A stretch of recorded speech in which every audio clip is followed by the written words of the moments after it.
Hi, I'm Bianca Denham, the Head of Performance and Recognition for the Ray White Group. We are here today with Angela Duncan, a superstar from Ray White Aspley in Brisbane. Angela is going to talk to us about how she has built an incredible team and the art of letting go. Angela, thanks for joining us. No worries, thank you. Okay, we've got a bit to talk about today, but I'd like to start. Can you just introduce to everyone watching about your marketplace? Where do you transact? What's that market like? Okay, I work on the north side of Brisbane. We have a average sale price of $750, which has jumped a lot in the last 2 years, but we were around the 500,000 mark. Wow. I run a volume business with a big team, and we probably focus really heavily on 3 suburbs, one being Boondall, where we sit around 35 to 40% market share, and then we really spread about 12 other suburbs as well. So we have a real focus, but we're also deliberately across the north side. Because of the volume? Yeah. Well, the shortage of stock during COVID, we just couldn't sell. We couldn't get our hands on enough stock, so we just branched out with a bit of a different strategy, and it's paid off. Wow. And so you said you're a volume business. How many transactions did your team do last year? We settled 129 last year. Wow. Very busy. Okay, so take us back to the beginning. You did a school-based traineeship. I did. You started in real estate when you were a baby. I did. I started a school-based traineeship when I was 15. My mum helped me get an office to take me on. So of a Monday and a Saturday, instead of going to school, I worked just like an 8 till 5 normal day, which I absolutely loved. Yep. And I did that from, grade 10, 11, 12. And I assumed that I would stay on there and sort of go into sales, but the office was really small. So as soon as I finished high school, I started a 3-day traineeship with Ray White Aspley and been there ever since. And what roles have you performed? I pretty much have done everything. So the traineeship was certainly more admin, reception, helping out property management, the real entry-level roles. And then when I first started with Ray White, it was a sales-based trainee. So we did basically all prospecting. You were 8 till 1 on the phones, and then 1 till 6 door knocking every day, hand off leads to another agent.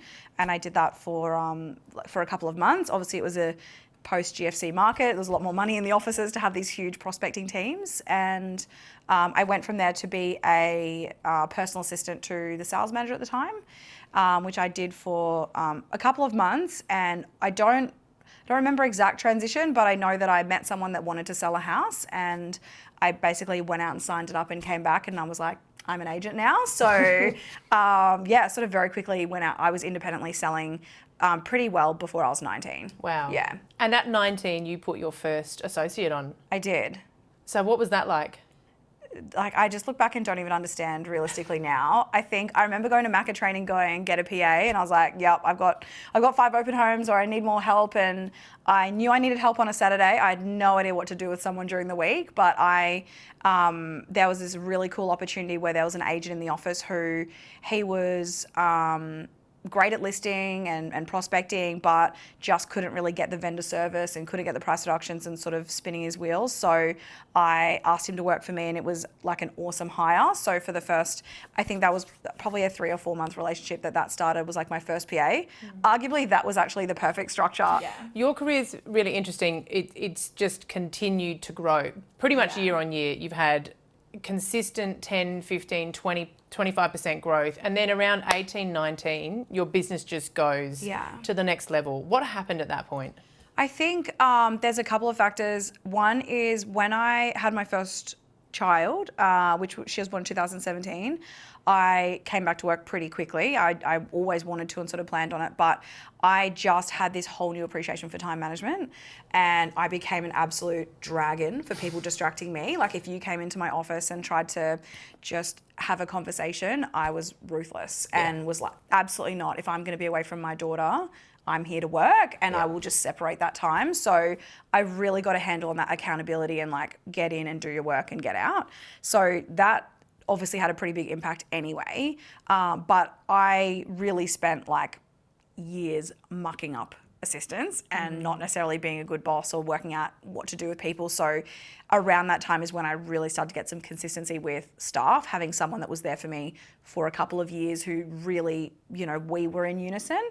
And then myself, I think, just starting to click of what a good leader is and how to actually get the best out of someone else, and then like start to delegate. So that kind of started to happen, that it got it just really, it started going well really quick. And I know you talk about getting that right person in the right role.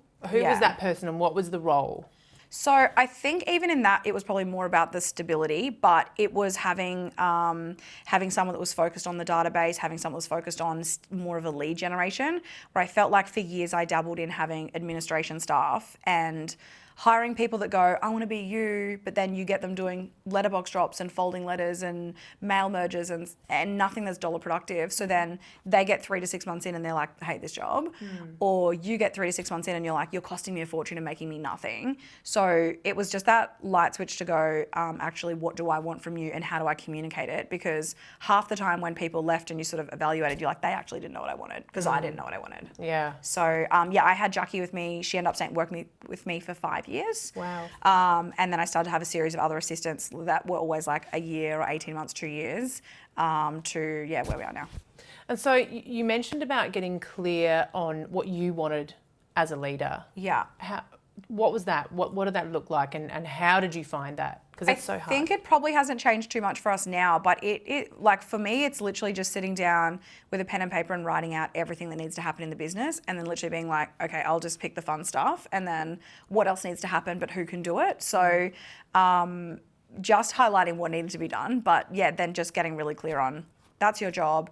I know how that's going to look in 3 to 6 months' time and how that's going to play out, and then trusting the process. Something that I really admire about you is right now, at this point in your career, you mentioned your time management before, but you're really clear on where your time should be spent and where the rest of the tasks should be delegated to. What are the main things that you think you should spend your time on? I am extremely ruthless on, I just do, we call like the fun stuff, but I literally just do the vendors and the negotiations and the putting out fires. Yeah. Beyond that, if it's not something that is immediately dollar productive, it's not on my table and really it's triage before it gets to me. So I run a really, even with pipeline, I only touch like our next 30 listings now. Like it's not possible for me to kind of cater to anymore.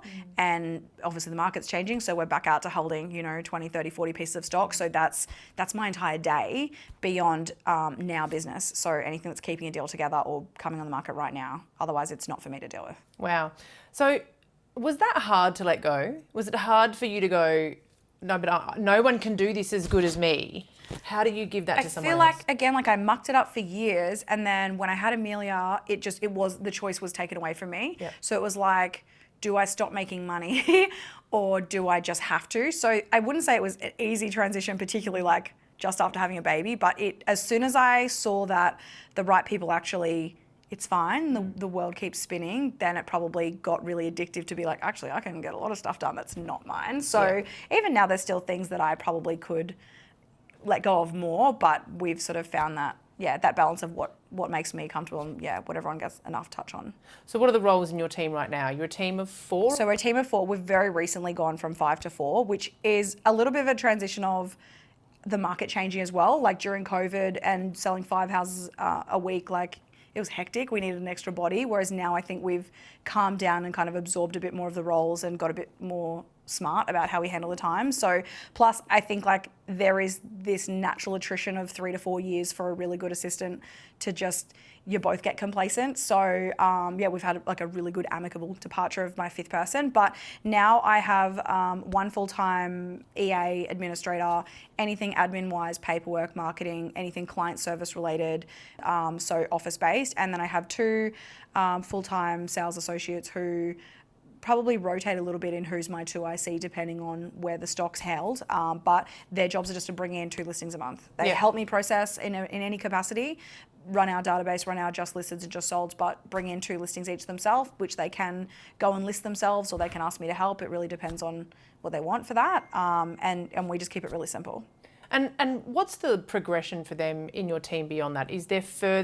Are there further for them to go within your team? In a perfect world, I would love to trap people that they never leave. If I could get it right, I would create it so that I would just like slowly start to step back and they would just take a high percentage. But no, like definitely Tommy's worked for me for 18 months or like sort of 12 to 18 months. And like we know he's like fast approaching the time where it will be more feasible for him to work on his own or I have to pay him like a mozza. So we're kind of, I feel like the goal is to get them to sort of that 300-400 GCI within the team. And then then go. I mean, I have ownership in the business, so I'm super free on, babe, you go when you're ready. Like, I want you to be $1 million agent in the business. I'm not going to stop you, but if I could have my way and like keep them close. But that, or my assistant that's just left, he was probably not looking to go out on his own as fast or ever. So he was working as completely a 2IC with me. So it was a slightly different role where, more salary based, but less prospecting, more just helping me with capacity. Yep. So that probably depends on the person and how the market plays out. But no, the goal would be, both of them are young, they're like 20, 21, so would be a year or two on the ground and then like see you later, leave the coop.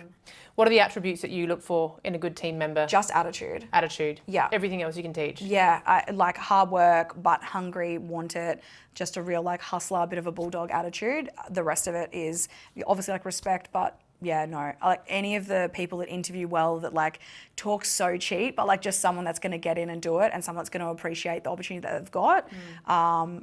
Yeah, that's it. Advice to anyone who's struggling to grow their team, let go. Like, what's the thing that holds most people back that you see when you look at other people building teams? I definitely think like the hiring the right people, but you being the wrong leader, like just not knowing it just burns the best people. I got so much experience from hiring. A couple of the people that have worked for me over the years have been an agent that, I don't want to say they failed, but they just like, it just didn't click for whatever reason. Great person, can do it, can get a couple listings, but they're stuck at a level where they're the best people to team up with because they know the craft, they love it, they want it. So those people can be amazing because you can kind of grow together. Yeah, great. And we have loved talking to you. Thank you so much for your time today. No worries, and we thank look you. forward to seeing you going to the next level. Easy. Thanks, Ange. Thanks.